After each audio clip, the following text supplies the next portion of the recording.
reculer. Les tribus nous font piétiner sur place. Parce que, en fait, il n'y a aucune tribu qui peut prétendre qu'elle est la meilleure. Il n'y a aucune tribu qui soit la meilleure par rapport à d'autres tribus. C'est ça mon discours de tous les jours.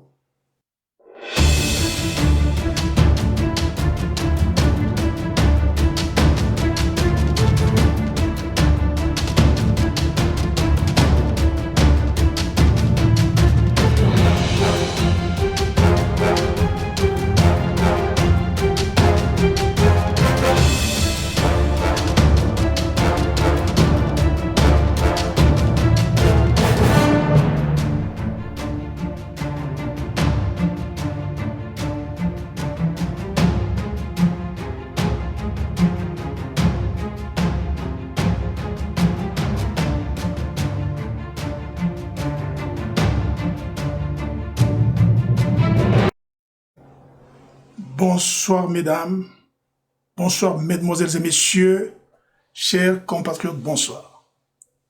C'est Richard Antoine Kapeta Kazadi qui vous retrouve chez vous dans le cadre de nos émissions habituelles. Émissions de réflexion sur le Congo, sur l'avenir du Congo, sur la marche actuelle du Congo. Aujourd'hui, nous allons parler de la souveraineté de notre pays qui fait toujours l'objet des menaces de pays et de puissances étrangères.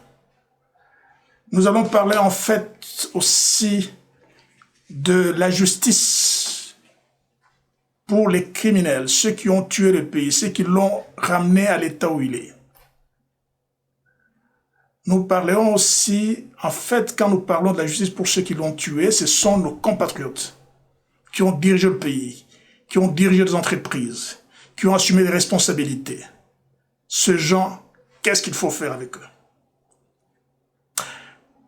Enfin, nous allons parler aussi de ce que nous devrions faire des étrangers qui ont tué le pays, qui sont en train de le tuer, qui les suivent, qui volent notre pays. Qu'est-ce qu'on doit faire de ces étrangers? Voilà ce qui va faire l'objet de notre émission d'aujourd'hui, notre réflexion d'aujourd'hui. En fait, avant d'en arriver là, je voudrais parler un peu du patriotisme, parce que c'est ce qui nous fait défaut. Le patriotisme nous fait défaut.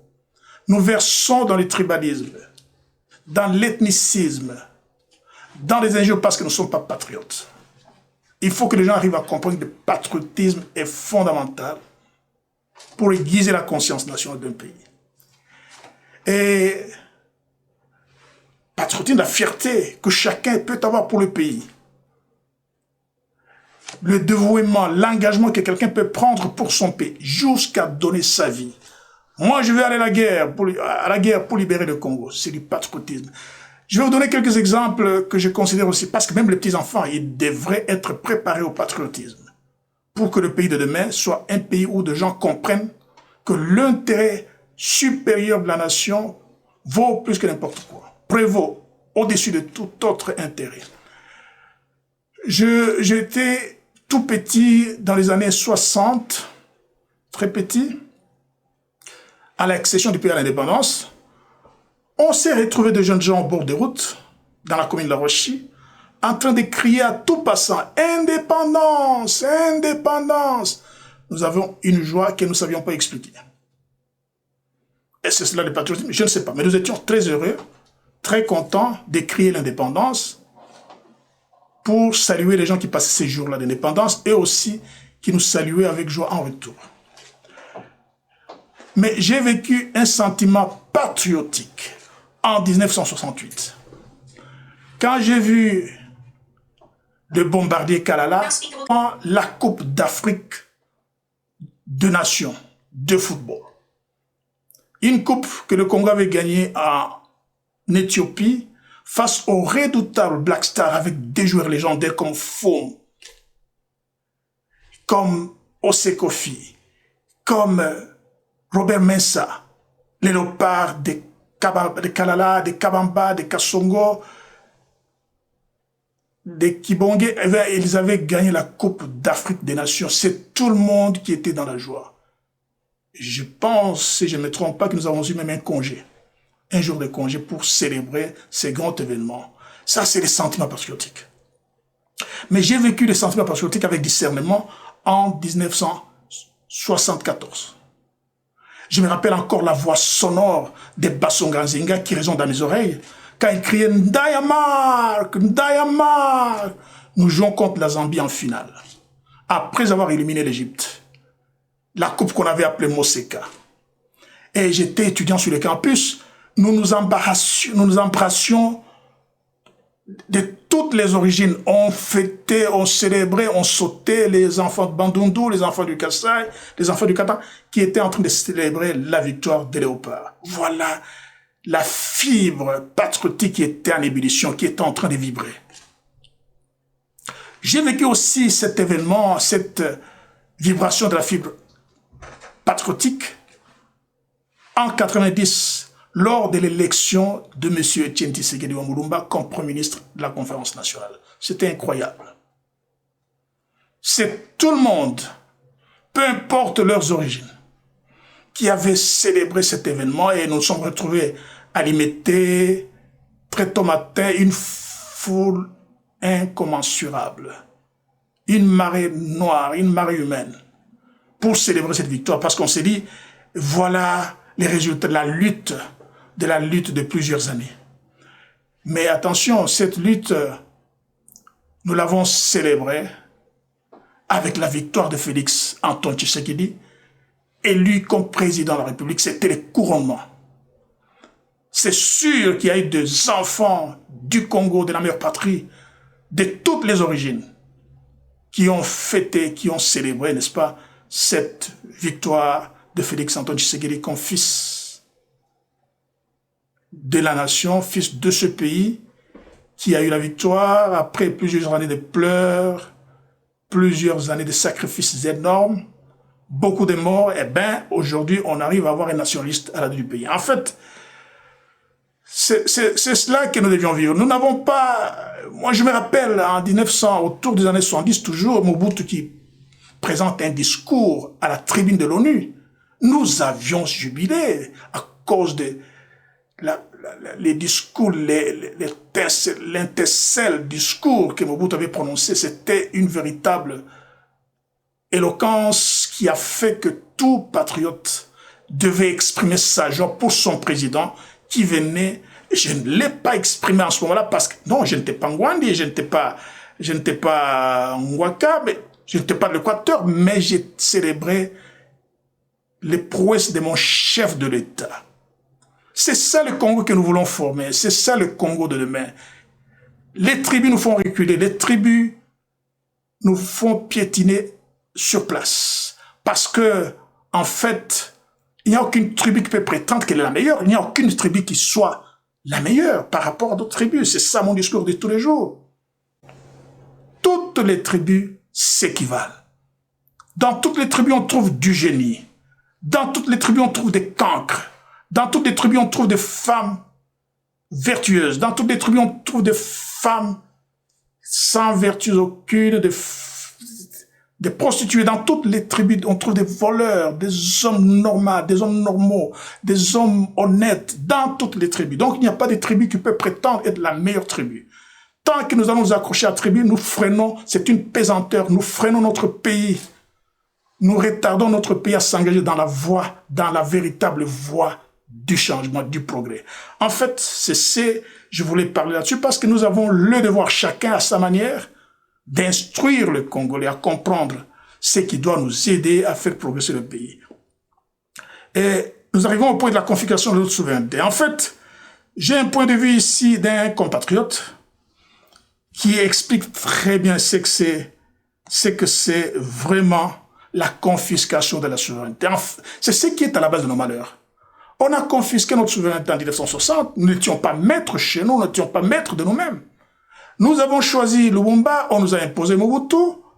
Et après, Mobutu, on l'a chassé pour le remplacer par Kabila Laurent.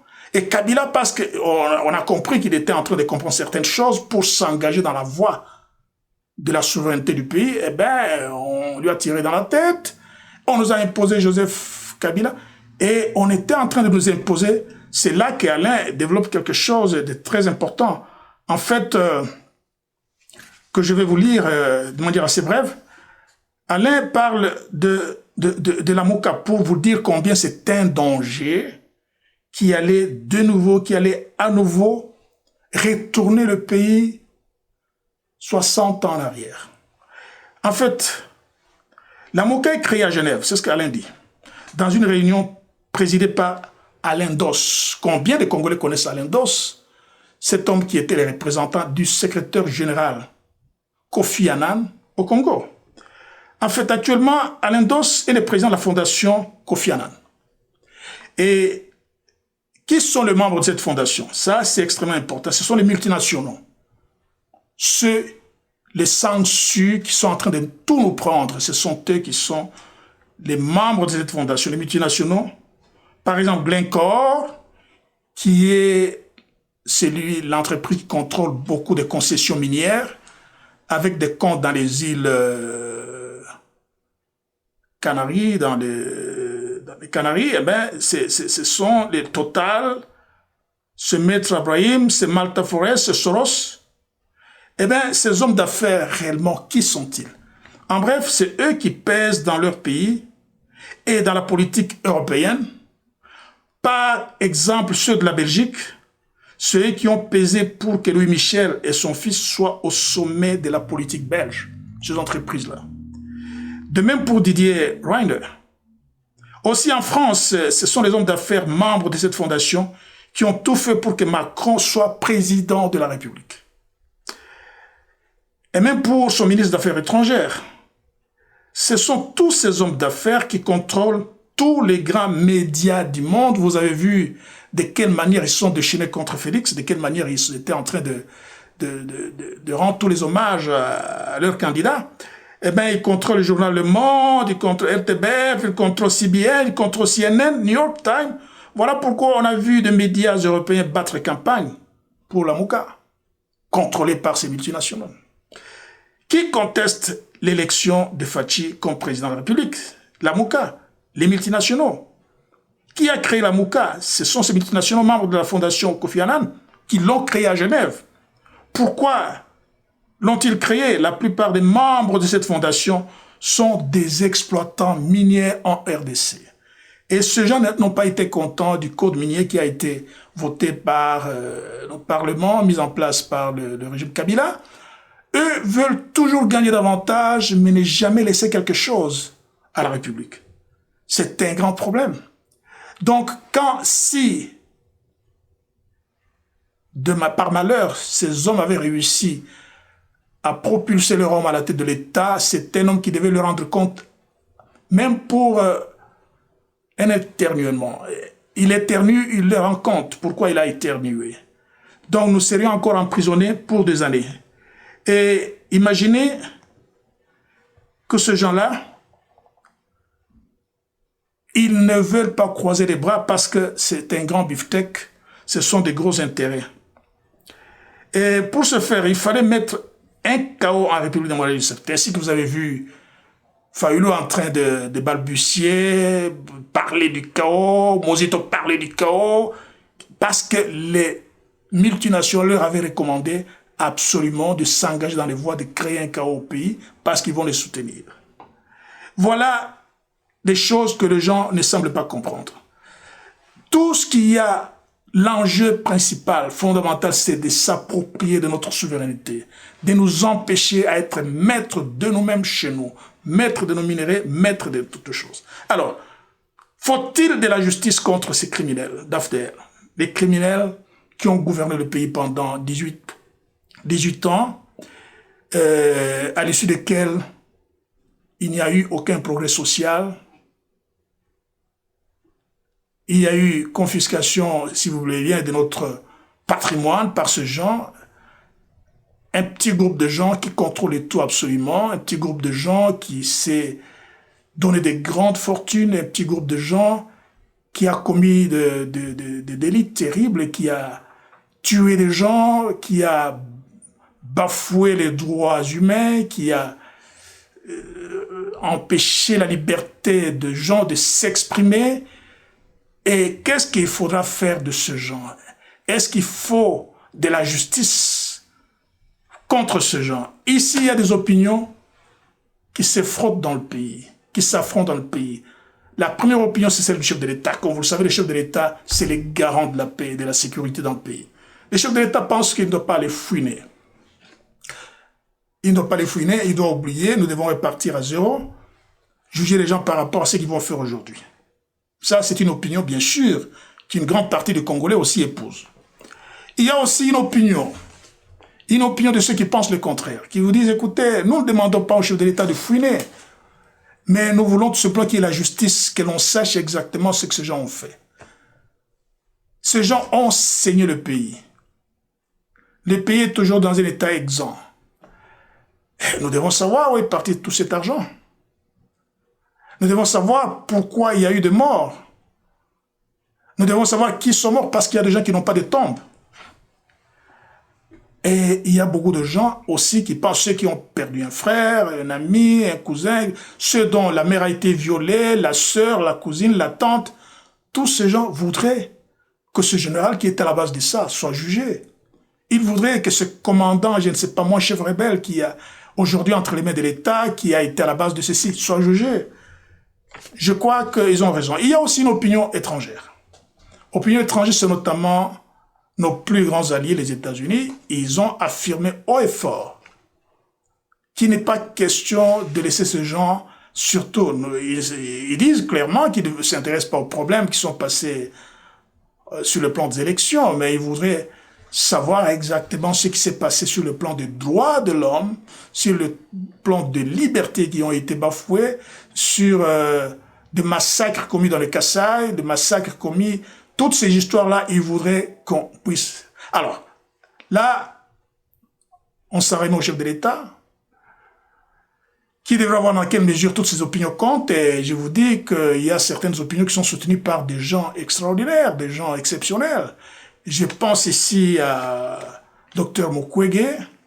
Dr Mukwege, c'est un géant. Je ne dis pas ça parce que, non, mais je l'ai dit il y a quelques 2 ans, 3 ans, j'ai écrit, Dr Mukwege, un euro ignoré dans son propre pays. Alors, Dr Mukwege, c'est un géant, comme je voulais le dire. Dans les pays comme la France, par exemple, lorsqu'il y a des manifestations, qu'il y a un monument dans l'histoire du pays, au fond de la manifestation, la police ne peut pas charger les manifestants à cause de cette personne. Donc nous avons notre frère qui est un grand, nous semblons ne pas le savoir, mais il donne son opinion là-dessus, il dit, écoutez, la vraie réconciliation demain, il faudra que ça passe par la justice, il faut que l'on sache qui a fait quoi par rapport à ça. C'est une opinion importante dans le pays qui devrait être respectée. Il y a aussi des associations de droits de l'homme qui pensent que non, il faudra que l'on juge les criminels, ceux qui ont tué, qui ont pillé, qui ont commis toutes sortes de délits dans le pays, il faudra absolument qu'ils soient jugés. Voilà. Maintenant, le chef de l'État, lui, qui a sur ses épaules la responsabilité de la paix, de la sécurité, qu'est-ce qu'il en pense en finale, en définitive? C'est lui qui devra décider parce que quand les choses ne marchent pas dans le pays, tout va retomber sur ses épaules. Quand les choses vont très bien, eh bien, bien sûr, il en tire le crédit, mais qu'est-ce qu'il va dire par rapport à toutes ces opinions qui se dessinent clairement dans le pays? Et nous avons ici le troisième point, le point des étrangers qui ont été la cause du non-développement de notre pays. Ces gens qui ont créé des entreprises qui contrôlent les monopoles de beaucoup de produits, et pourtant, bien sûr qu'ils empêchent les Congolais à s'engager sur des marchés précis qu'eux contrôlent, mais entre-temps, ils sont les mauvais payeurs des taxes et des impôts à l'État. C'est doublement que l'État perd, parce que ça aurait permis à d'autres Congolais de faire les mêmes activités que eux monopolisent. Ils n'arrivent pas à le faire. Ces Congolais auraient payé aussi des impôts à l'État. Ils leur refusent ce droit de faire ces activités, mais entre-temps, ces gens n'arrivent pas à payer convenablement les taxes et les impôts à l'État. Donc, ces gens-là, qui ont aujourd'hui des concessions, c'est mieux dit à propos de ceci, pour que vous compreniez exactement ça. Je voudrais ici vous lire le point de vue de l'interview qu'a accordé le président du patronat congolais, qui est président en fait du conseil d'administration de la GCAMIN, M. Youma. Beaucoup de gens connaissent M. Youma. Nous avons eu une polémique autour de la nomination du Premier ministre. Il a été proposé par M. Kabila, mais rejeté par le chef de l'État. Et qu'est-ce que M. Youma parle par rapport à ces étrangers? Et écoutez, je vais vous lire quelque chose. En fait, M. Youma, en fait, il dit que les étrangers doivent arrêter de nous mettre des obstacles sur notre chemin. Donc, il sait ce qu'il dit parce qu'en tant que patron patron président du patronat congolais, il sait de quoi il parle. Ils doivent cesser de mettre des bâtons. Il ajoute que les autorités du pays aujourd'hui doivent prendre le destin du pays entre les mains. Et quant aux mines, en fait, parce qu'il était président du conseil d'administration de la JICAMINE, il dit que les mines sont formatées. Les mines, selon Youma, ils ont été formatés de la manière dont ils ont fonctionné. Parce que pendant 10 ans, il n'y a eu ni dividende, ni impôts qui ont bénéficié au peuple congolais pendant 10 ans. Le secteur minier a été formaté pour ne servir que l'étranger. C'est le premier obstacle que nous avons selon M. Youma. On doit le réutiliser, le gérer pour qu'elle serve l'intérieur du pays. Première condition, les dirigeants doivent décider souverainement pour donner la dignité à notre peuple. C'est comme si Youma, hier, avec Kabila, avait songé à donner la dignité à notre peuple.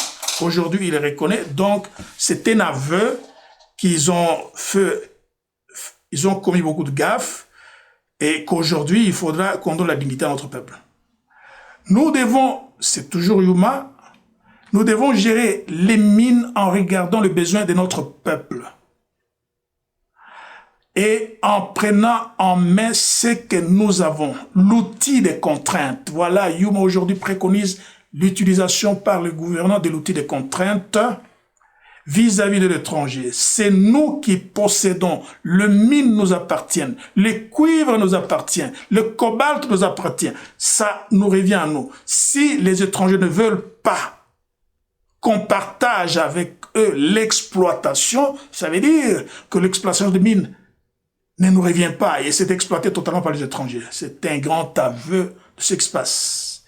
Eh bien, qu'ils acceptent au moins qu'on cogère ce mine pour l'intérêt du peuple. Constat, les mines du Congo, donc ne nous appartiennent pas. Ils appartiennent à l'étranger. Voilà que je vais dire quelque chose qui n'est pas politiquement correct. Lorsqu'on lui pose beaucoup de questions, il dit, je vais dire quelque chose qui n'est pas correct. Dit-il, la plus grosse erreur qu'on a faite, c'est d'avoir accepté de saucissonner la JICAMINE, de charcuter la JICAMINE, de balkaniser la JICAMINE et de donner nos concessions aux entreprises étrangères. C'est lui, pendant son règne, il a vu cela. Cela a été une erreur politique grave, il faut revenir là-dessus. Donc, ce qu'ils ont perdu, ce qu'ils ont mis dans les mains, dans les griffes des étrangers, ce qu'ils ont mis, ils ont mis plutôt dans la bouche, le beefsteak qu'ils ont mis dans la bouche des étrangers, ils veulent que nous, on aille prendre ce beefsteak de la bouche des étrangers. Ça ne sera pas sans guerre. Une guerre, c'est des bonnes guerres. Ça sera terrible pour qu'on arrive à arracher ce beefsteak qu'on leur a donné. On dirait que ça, c'était une mine que Kabila avait laissée sur les pieds de ceux qui devaient gouverner le pays. Parce qu'il y a ici l'aveu de celui qui est le patron de l'économie, qui connaît tout ce qu'ils ont fait. Alors, depuis 2010, en avril, dit-il, les rapports de la Banque mondiale déclaraient que la JICAMINE est une entreprise en faillite. Bien sûr, les Blancs sont très malins. Ils voulaient que la JICAMINE soit déclarée en faillite, comme ça, eux la prennent totalement. Kabila a été... En fait, il a été prouvé que la JICAMINE ne peut pas être en faillite. C'est la raison pour laquelle, en fait, Kabila, selon Youma, l'a nommé comme président de la JICAMINE pour empêcher, pour démontrer que la JICAMINE ne peut pas être en faillite. Et qu'est-ce qui est arrivé? Pendant 15 ans, on a reçu aucune dividende, ni l'impôt sur les bénéfices. L'État n'a reçu aucune dividende. Ça, c'est Youma qui l'a dit. On a donné nos ressources en disant que vous, Congolais, vous êtes incapables de le gérer. On va le gérer pour vous et vous donner de l'argent. Et Youma ajoute, depuis lors, on n'a jamais vu de l'argent tomber. Donc, ces gens ont géré ces entreprises. Ils ont tout pris. Ils ont même pris certains dans certaines mines, ils ont pris même la terre pour aller les traiter ailleurs. C'est-à-dire, ça ne sera pas seulement le cuivre, ça sera de l'étain là-dessus, ça sera de l'or, ça sera beaucoup de choses qu'ils ont, mais sans donner aucun sou. Ça, c'est Youma qui l'a dit.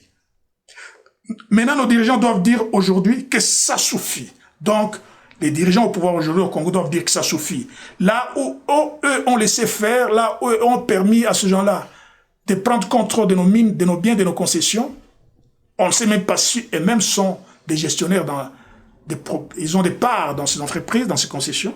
Et ils disent maintenant, les dirigeants d'aujourd'hui doivent dire que ça suffit. Nous allons suivre la volonté du peuple. C'est ça qu'il veut que les dirigeants d'aujourd'hui disent. Qui nous a élus vers son développement, et ça passe par un développement autocentré et volontariste. Et Youma dit, s'il faut couper les liens avec le partenaire extérieur, il faut le faire. Ma gauche. C'est une déclaration grave. Donc, vous voyez ici, le problème n'est pas simplement le problème de Congolais qui ont mal géré l'État, qui ont marché sur les droits de l'homme, qui ont marché sur les libertés fondamentales, mais c'est le problème aussi des étrangers qui nous suissent, qui prennent tout à leur avantage. Et c'est ici que je voudrais ici dire, parce que les gens ont peur, aujourd'hui, l'histoire du monde est en train de démontrer que c'est pas parce que quelqu'un a bien gouverné le pays qui doit être à l'abri des poursuites quand il a commis des actes qui ne répondent pas à la bonne éthique, à la bonne politique, à la moralité politique. Je vais vous donner l'exemple de Lula da Vista. Lula da Vista, le président brésilien, un président extraordinaire, un homme qui est arrivé aux affaires avec une grande popularité, comme il y en a eu très peu après 35 présidents brésiliens. Lula était un président très populaire avec ses programmes sociaux qu'il a mis en place. Qui ne pouvait pas apprécier ces programmes sociaux? Lula a injecté plus de 10 milliards de dollars dans les infrastructures, transformées des routes, construit des stades qui ont permis d'acquérir la finale de la Coupe du Monde, les Jeux Olympiques.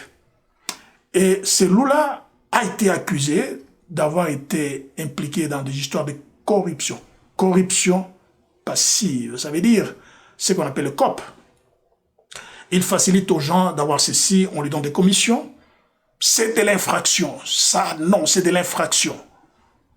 Et aussi, on l'accuse du blanchissement d'argent. Donc, Lula, je l'ai vu, il est condamné pour 12 ans. Je l'ai vu dans sa cage. Ça faisait beaucoup réfléchir. Donc, n'importe quel dirigeant qui a mal exercé ses fonctions, qui s'est rendu coupable de certains actes inacceptables, il doit répondre à ces actes-là. Des exemples dans le monde sont donnés. Plus proche de nous encore en Angola, il n'y a pas très longtemps, on parle du président Dos Santos qui est poursuivi, sa fille poursuivie, qui s'est sauvée, son fils qui est au Niouf, arrêté. Et pourtant, Dos Santos, tout le monde le sait, c'est l'homme qui a donné la tête de Savimbi sur le plateau au peuple angolais, c'est-à-dire qui a mis fin à la guerre. Le peuple angolais n'a pas pour autant fermé les yeux à cause de ça. Il s'est rendu coupable de malversation, du détournement des biens. Il est poursuivi. On dit même qu'il serait aux arrêts. J'ai dit qu'il serait aux arrêts. Donc, nous aussi, ce sont des opinions, des points de vue qui émergent dans le pays. Eh bien, tous ces gens qui sont rendus coupables des actes de mauvaise gestion devraient répondre à leurs actes. Merci infiniment, chers compatriotes. Aujourd'hui, nous avons voulu parler, en vous donnant des exemples de ce que c'est le patriotisme, en vous donnant des exemples, parler de la confiscation de notre souveraineté à travers la MOCA. Nous avons voulu parler de ceux qui ont mal géré ce pays. Qu'est-ce qu'on attend d'eux? Il y a là des opinions qui s'affrontent dans le pays.